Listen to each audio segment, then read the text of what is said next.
প্রশাসনে এখনো আওয়ামী লীগের দোসররা ঘাপটি মেরে বসে রয়েছে, তাদের চিহ্নিত করে অপসারণের দাবি জানিয়েছেন বিএনপি চেয়ারপারসনের উপদেষ্টা সিলেট সিটির সাবেক মেয়র আরিফুল হক চৌধুরী। সুনামগঞ্জে বিএনপির সমাবেশে এই দাবি তোলেন তিনি।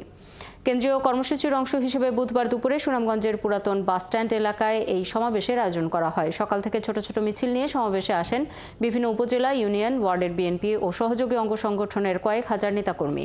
এ সময় কানায় কানায় পূর্ণ ছিল সমাবেশ স্থল। সমাবেশে আরিফুল হক চৌধুরী আরও জানান, দেশের গণতান্ত্রিক ধারা অব্যাহত রাখতে নির্বাচনের বিকল্প নেই। নির্বাচনের জন্য তিনি দলের নেতাকর্মীদের ঐক্যবদ্ধ হওয়ার আহ্বান জানান।